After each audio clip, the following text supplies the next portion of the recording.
किसी ने क्या खूब कहा है कि जीभ जब इंसान का जन्म होता है तब आती है और मृत्यु तक रहती है, और जो दांत हैं वो जन्म होने के बाद आते हैं और मृत्यु होने से पहले टूट जाते हैं। अगर आप लंबे समय तक यादगार बनना चाहते हैं तो जीभ की तरह कोमल बनिए। नमस्कार दोस्तों, मेरा नाम है पवन। स्वागत करता हूँ आपका हमारी वीडियो में। एक छोटी सी कहानी सुनाता हूँ आपको। भगवान बुद्ध अपने शिष्यों के साथ एक जंगल में विचरण कर रहे होते हैं। आगे जा रहे होते हैं, उन्हें एक बहुत ही सुंदर पीपल का पेड़ दिखाई देता है। वो सभी लोग, भगवान बुद्ध और उनके शिष्य वहाँ पे आराम करते हैं। भगवान बुद्ध अपने शिष्यों से पूछते हैं कि क्या आपको आनंद की अनुभूति हो रही है, क्या आपको सुख मिल रहा है, आराम मिल रहा है। तो वहाँ बैठे सभी शिष्य बोलते हैं कि जी हमें आनंद मिल रहा है। लेकिन एक शिष्य वहाँ से खड़ा होता है और भगवान बुद्ध से पूछता है कि भगवान बुद्ध, मेरे घर में बहुत परेशानियां थी, बहुत कलह था, बहुत दुख था, इसलिए मैं आपका शिष्य हूँ। कृपया मुझे ये बताइए कि दुख होता क्या है। भगवान बुद्ध अपने शिष्यों को और हम सबको बताते हैं कि एक बार एक व्यापारी होता है, उसका काम बहुत ही बढ़िया चल रहा होता है। कहीं से माल लेता है, कहीं पर बेच देता है, अच्छा मुनाफा कमाता है, इज्जत की जिंदगी जी रहा होता है। एक बार वो अपना सामान लेकर किसी बड़े शहर जाता है बेचने के लिए, अपना सारा सामान बेच देता है वहाँ पर, और कुछ समय उसके पास खाली होता है।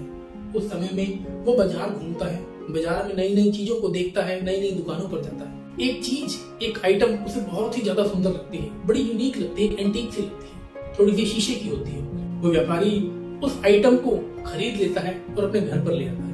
उनके घर पे उनका एक बहुत ही वफादार नौकर होता है, जो बहुत सालों से वहाँ रह रहा होता है, उनका कार्य कर रहा होता है, उनकी सेवा कर रहा होता है। वो रामू को बुलाते हैं और वो एंटीक यूनिक से आइटम उसको दे देते हैं और बोलते हैं, रामू इसका बहुत ध्यान रखना, ये बहुत ही महंगी आइटम है और बहुत ही सुंदर आइटम है, बड़े दूर से लेकर आए। रामू भी बोलता है कि मालिक आप बिल्कुल टेंशन मत ले, मैं इसका अपनी जान से ज्यादा ख्याल रखूं। रामू उस आइटम को एक टेबल पे रख देता है और वैसे ही अपने साफ सफाई के काम में, खाना बनाने के काम में लग जाता है। थोड़ी देर बाद रामू वहीं से निकल रहा होता है कि उधर से उसका पैर उस टेबल से टकराता है और वो यूनिक सी आइटम नीचे गिर जाती है। जैसे ही नीचे गिरती है थोड़ा शोर होता है और वो बिल्कुल टूट चुकी होती है। मालिक उठकर देखते हैं कि इतना शोर कहाँ से हुआ, तो वो देखते हैं कि वो जो यूनिक आइटम वो लेकर आए हैं वो बिल्कुल टूट चुकी है, एकदम नष्ट हो चुकी है। मालिक को बहुत गुस्सा आता है, इतना गुस्सा आता है कि वो क्या कहें पर कुछ कर नहीं सकते। उस नौकर को डांट नहीं सकते क्योंकि ऐसा नौकर मिलना बहुत ही मुश्किल है। इतना ईमानदार और इतने टाइम से पूरे मन से सेवा करने वाला पूरा ईमानदार नौकर नहीं मिलता, इसलिए उन्होंने रामू को कुछ भी नहीं कहा, अपने कमरे में चले गए। बहुत ही थोड़ा खाना खाया अनबने मन से, और रात को अब उनको नींद भी नहीं आई। वो सोच रहे हैं बार बार वही विचार कि वो चीज, वो आइटम टूट चुकी है, अब वो नहीं रही जो इतनी दूर से वो लेकर आए हैं, इतना पैसा लगाकर लेकर आए हैं। उनके मन में यही विचार चल रहा है। मालिक उठते हैं अपने बेड से और घूमने लग जाते हैं कि किसी तरह मैं कहीं और अपना ध्यान लगाऊं और मैं थोड़ा सा शांत हो जाऊं। वो देखते हैं कि रामू जो है आराम से सो रहा है, खर्राटे मार रहा है। मालिक को बड़ा गुस्सा आता है, अब करें तो क्या करें। मालिक जैसे तैसे करके सो जाते हैं।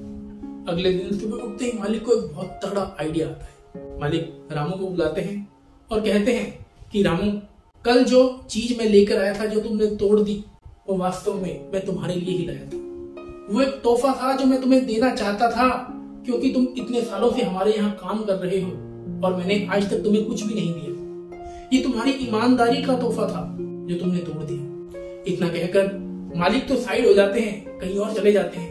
लेकिन रामू को ये सुनते ही उनके पैरों के नीचे से जमीन निकल जाती है। रामू को बड़ा दुख होता है, बड़ा गिल्ट होता है अपने आप पे कि ये मैंने क्या कर दिया, मुझको ध्यान रखना चाहिए था, मैं कितना लापरवाह हूँ। भगवान बुद्ध कहते हैं कि क्या आपको समझ आया कि दुख क्या है। एक शिष्य खड़ा होकर बोलता है कि भगवान, दुख सिर्फ एक विचार है। भगवान बुद्ध कहते हैं कि जी हाँ, दुख सिर्फ और सिर्फ एक विचार है। अगर आप उस विचार से अपने आप को जोड़ लेते हैं तो आप दुखी हो जाते हैं, और अगर आप उस विचार से अपने आप को जुदा कर लेते हैं, हटा देते हैं, तो आप सुखी हैं। अब सोचने वाली बात यह है दोस्तों कि इस दुनिया में हर एक चीज क्षणिक है। आप भी क्षणिक हैं और आपके आसपास रखी हुई चीजें भी क्षणिक हैं। अपने कभी भी किसी चीज को पकड़ के नहीं रख सकते।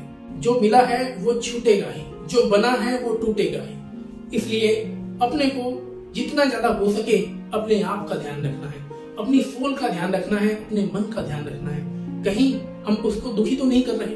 जितना हो सके अपने आप को दुख से अलग रखो। चीजें आएंगी, चीजें जाएंगी, रिश्ते बनेंगे, रिश्ते टूटेंगे भी, लेकिन आपको अपने आप का ख्याल रखना। तो दोस्तों, ये स्टोरी आपको कैसी लगी कमेंट करके जरूर बताइएगा। लाइक कीजिएगा, शेयर कीजिएगा। वीडियो को देखने के लिए आपका दिल की गहराइयों से विनम्रता पूर्वक धन्यवाद। चैनल पर नए हैं तो सब्सक्राइब कर लेना, बेल आइकन को प्रेस कर देना, और अगर इंस्टाग्राम पर देख रहे हैं तो मुझे फॉलो कर लेना। मिलते हैं ऐसी ही मोटिवेशन वीडियो के साथ। तब तक के लिए जय हिंद, जय भारत। कर दिखाओ कुछ ऐसा कि दुनिया करना चाहे आपके जैसा। धन्यवाद।